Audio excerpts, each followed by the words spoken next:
How's that? Awesome. So welcome everybody to Get Your Chocolate On, and we have a special guest today.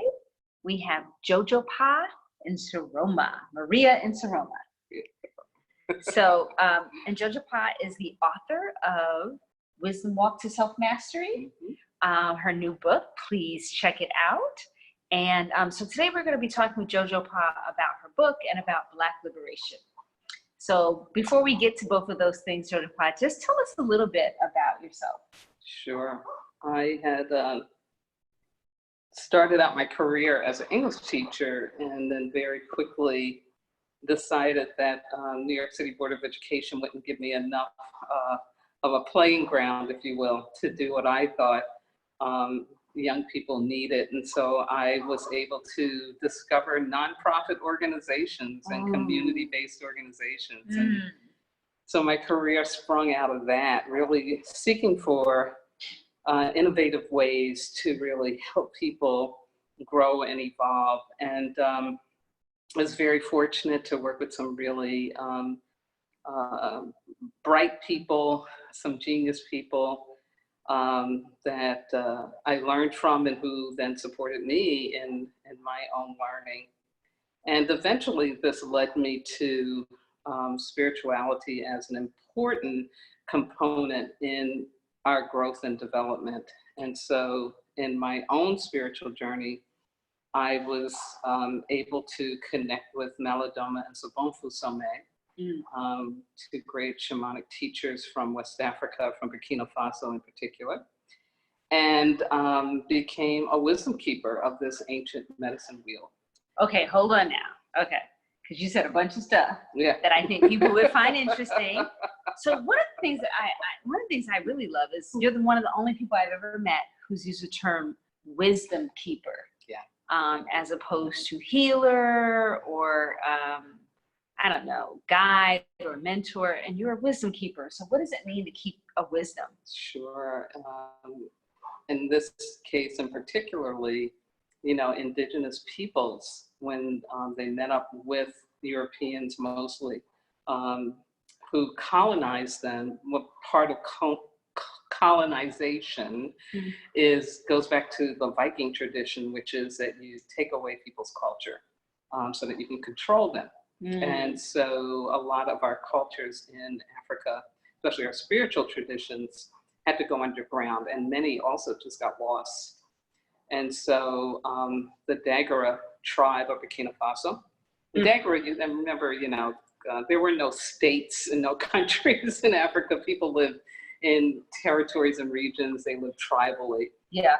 So the Dagara people lived in what got called the Gold Coast of West Africa. And then as the slave trade came and grew, they moved in more into the interior. So anyway. Wisdom keeper. Yeah. What is a wisdom keeper? Some way, somehow, this ancient wisdom of theirs survived enough that both Malidoma and Sobonfu were able to inherit it, if you will. And in turn, were able to come and share it with people in the West. Okay. And so I see it as part of my commitment and journey to hold this ancient wisdom and to teach it and to integrate it as I have into the modern world, because it's so powerful, so wonderful, and so important for the spiritual aspect of who we are as human beings. So as a wisdom keeper, you're someone who's holding on to this tradition, right, and sharing it with people. So you're like keeping it, but not hiding it. No. Yeah. The wisdom wants to walk. Okay, which gets us to the title of your book. Exactly. But we're going to take a short break because I'm having a heat flash. So hold on. I am too. All right, so we're back after our nice little break. After me and Mama Jojopah had our heat flashes. I think we can talk to you kind of sanely now. So you were just starting talking about walking, the wisdom wants to walk, which is the name of your book. And this is a beautiful book. I recommend it to you. I've been reading it. It's rich. And but let's just hear a little bit about, so the wisdom wants to walk and do what? Right. So the wisdom wants to walk and do what it was designed to do, which is to help us and support us as human beings, to embrace our humanity, to celebrate it, to honor it, and to share it with each other. The wisdom is all about community as a place where there are no disposable people. So even though I might not agree with someone, or I may not like someone even, doesn't mean that I need to get rid of them, because clearly they're here for a purpose. There's a reason that they're here. So. Wow. So that's a foundational part of this wisdom, is that there are no disposable people. Even if you don't agree with someone, or maybe even if they're like being negative, right, or harmful, you still think they have a purpose. Definitely.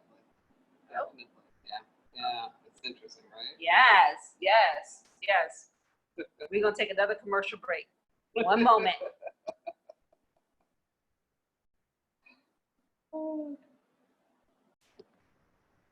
Okay, so that's a kind of revolutionary idea. So we're heading toward Black liberation. So Jojopah, the wisdom you keep says there's no disposable people. So even if people are trying to enslave you or commit genocide against you, the wisdom tradition would have you not dispose of them? No. Tell us about that. You don't want to be like them. I mean, you're trying to, yeah, because otherwise you become just like them, right? Exactly.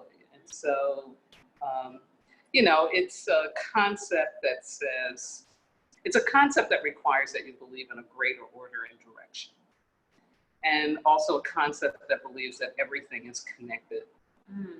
And so there is a spiritual meaning behind everything that happens. And as humans, we're all playing roles that ultimately are designed to evolve us, because that's what the universe does. It's like, it's just always evolving, and even though it may be a similar kind of something that happens again, it's happening at a different level, because it's a spiral concept of existence rather than a linear line. And so, there's like great wisdom in that people are not disposable. And so, what does that mean when someone acts out and is harmful to themselves or other people? In the wisdom I keep, that person is bringing a message that there's something out of balance for all of us. It's not just about that person. And so then you would tend to that person. And what we do in modernity is that we either lock that person up, or we lock them down, or we give them some drugs, or we ignore them, but we don't see that as a call for help. No. And so then what happens is the person is then kind of isolated and falls into living through fear. And then they think that people need to be disposed of. Yes. It's that kind of a vicious cycle. So somewhere the cycle has to be cut. And, it takes a lot of courage in modern times to say, let me understand why this person behaved in this way, rather than because this person behaved in this way, this is what needs to happen. Right. Well, you said so many things there. One of them I want to take us back to is the spiral, just because that's relevant to me. So the spiral is the idea that you hit a challenge and then you'll come back to that same thing. Tell us a little bit more about, like, how do you know you're actually evolving if you find yourself hitting, like, let's say the same emotional challenge, or if you find yourself, oh man, I'm back to struggling with money. Right. Tell us something about that. Yeah, because part of the evolutionary process is that you will continue to do a behavior, think a thought, hold on to a belief, as long as it's serving you. And so the more times you come around to where it's not serving you, at some point, you are going to say, this really isn't working. Like, you'll begin to see a pattern.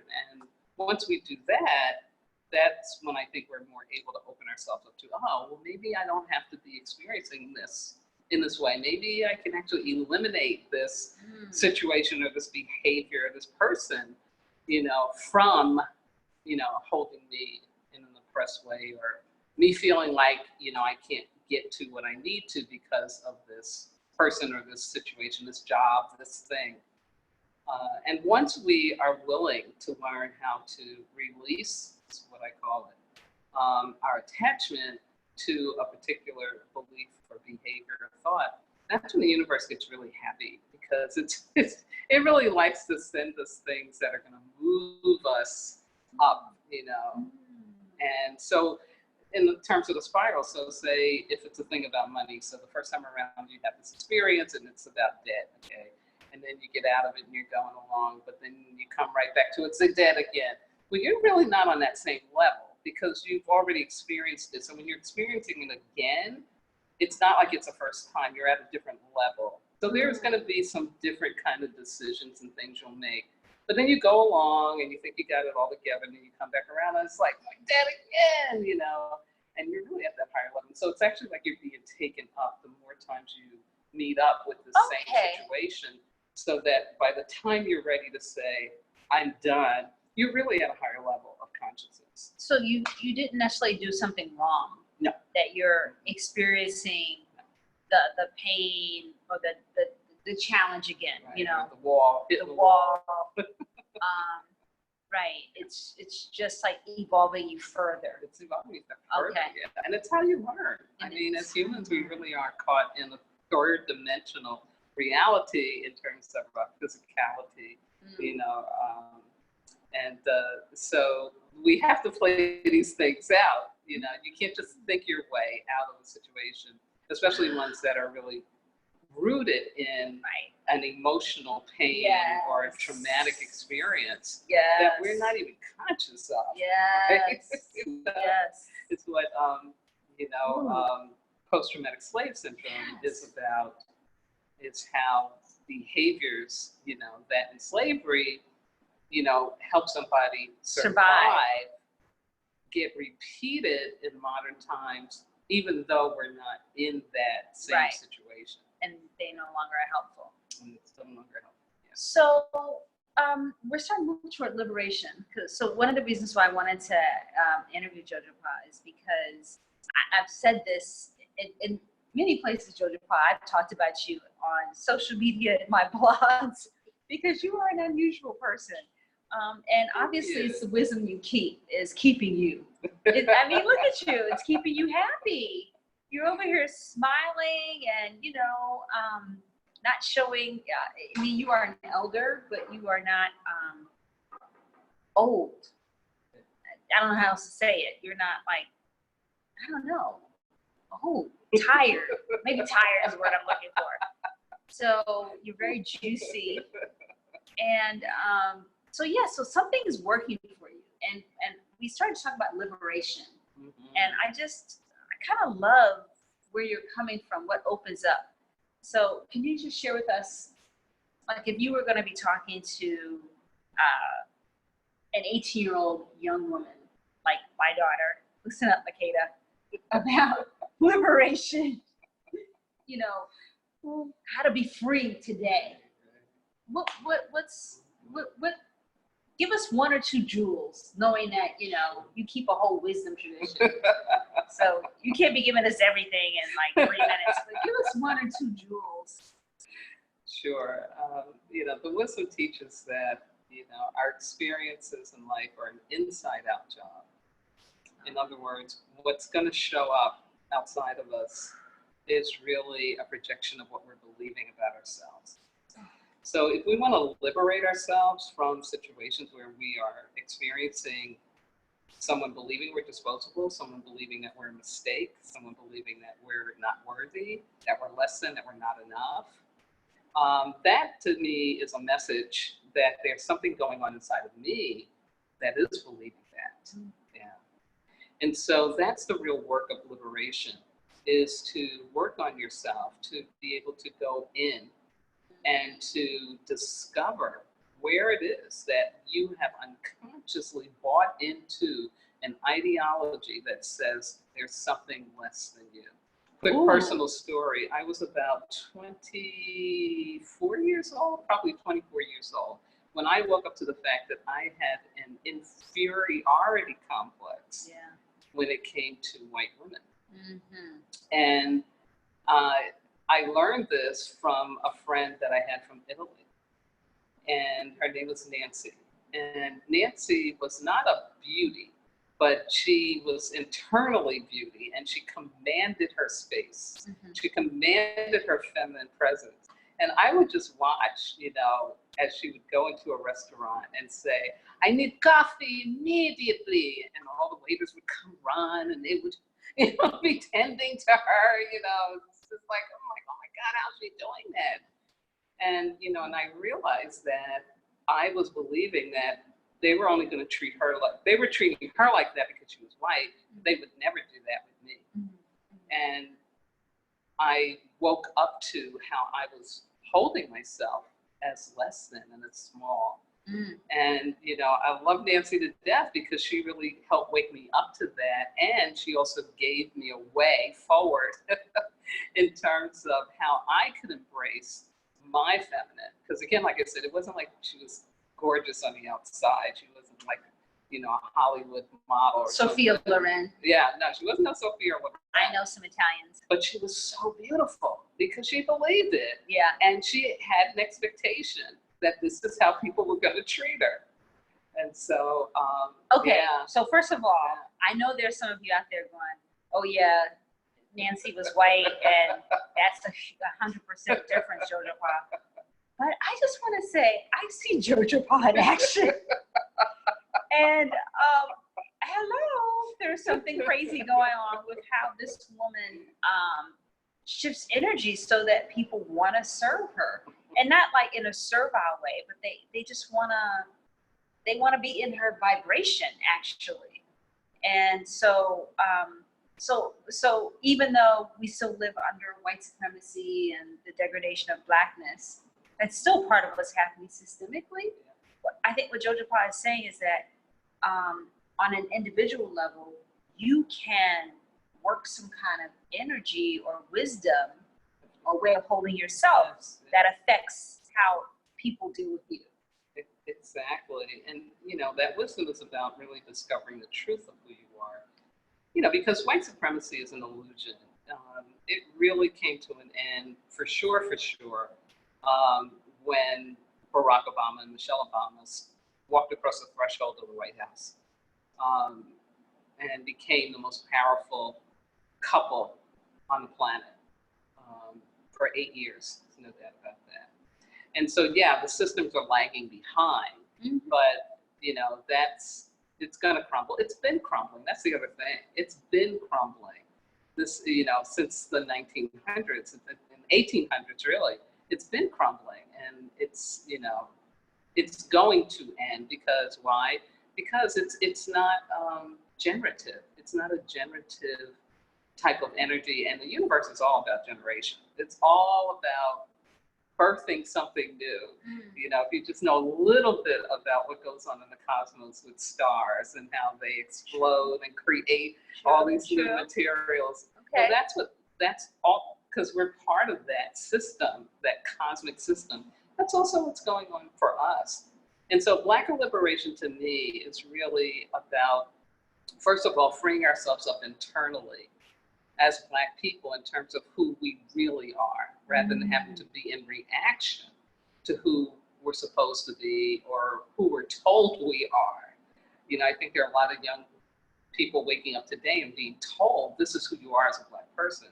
And, every moment of the day, I feel like I'm being told. Yeah, you know, it was probably a little better when we weren't in television commercials and things like the way I grew up, where you didn't see, you know, any Black people in commercials.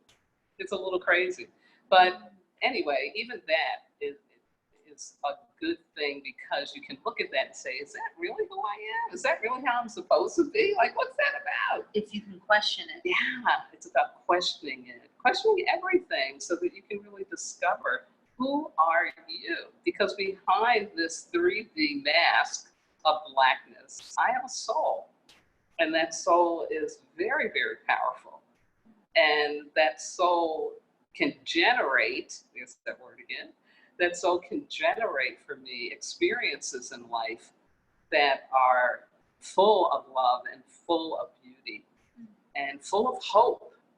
Now, does that mean that there are people out there who have evil intent, who were wounded as children, or who were told that you're this because Black people are not, yeah, all of that does go on.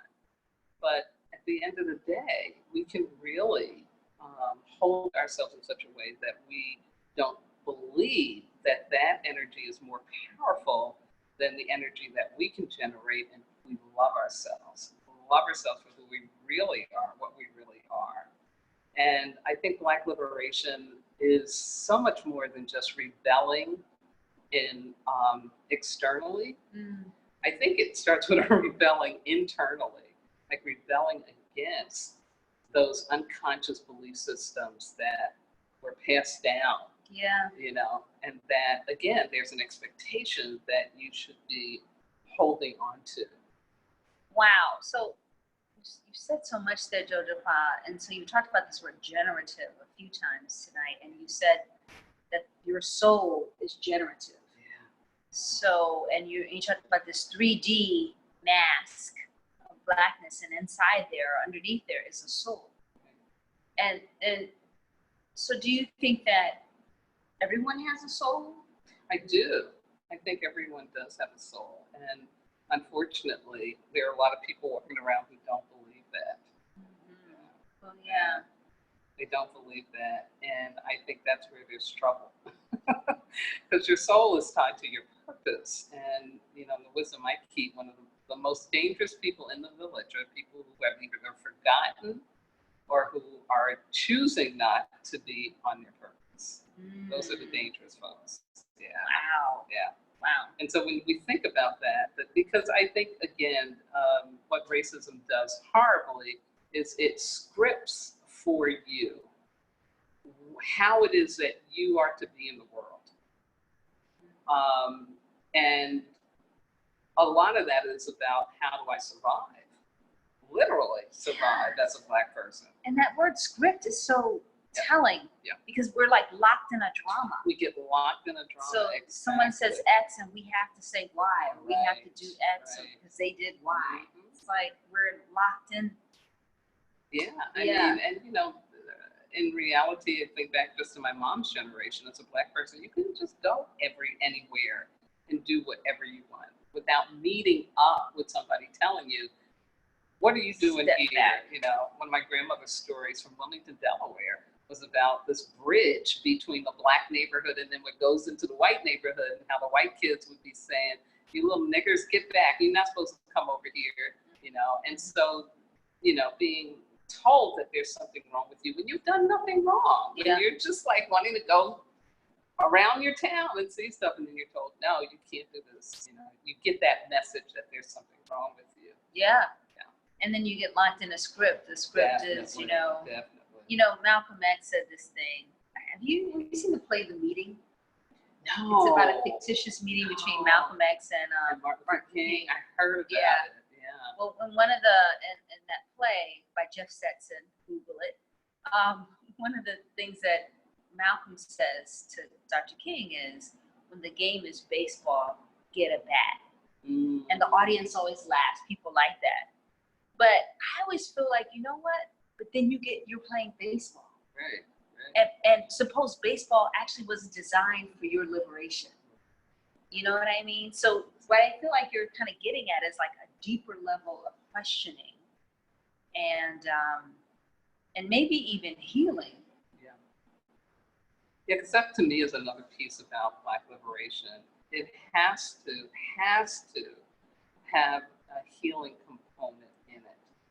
That getting ourselves freed up is healing from the pain of the past rather than carrying it in the way that we are supposed to. And you and I had this conversation about this where, being Black means that I'm in the struggle and I'm in pain. Right. Right. Oh. Yeah. Okay, we gotta take one more commercial break. We'll be right back with you. Stay up, stay awake for this. We're coming back to talk about how you don't have to be in pain. Okay, so we're back, and Jojopah, you were just about to tell us about the belief in struggle. Living liberation requires you to be in struggle. Say a little bit more about that. Sure, that, that has been a way to survive all of the oppression and the hatred, is to adopt, yeah, if I'm going to be here, then I've got to struggle. But if you believe that that is who you are, then you're losing out on who you really are. And you're just, again, in reaction to what somebody else is doing. So again, you've given away your power. You've given your power over. So liberation requires saying, okay, yeah, there's a struggle thing going on, but what if I choose today not to play the game? What if I choose today to look at who am I as a human being, and what is it that I contribute to my community, my family, the world? And what is it that I can do to get support in doing that? What if we could put our energies in that very generative way, rather than having to be on the defensive? Got you. Yeah. Generative, not struggle. Yeah. Okay, so this is Jojopah Maria Nsoroma. Her book is Wisdom Walk to Self-Mastery. Isn't that interesting? To self-mastery, because that is part of the wisdom that she keeps. Okay, so check her out. And Jojopah, I know, is there like a place where they can find your stuff? Sure, definitely. So I do a weekly broadcast that I post on my Facebook page, which is Wisdom Walk Radio. I also have a website, which is www.wisdomwalktoselfmastery.com. And I'm also on Instagram as Wisdom Walk to Self-Mastery. Yes, I love it that you're on Instagram. I'm not quite there yet. All right, so stay with us. See you next time. Bye, everybody. Bye-bye. And remember, get your chocolate on as often as possible. Oh, good. That was fun.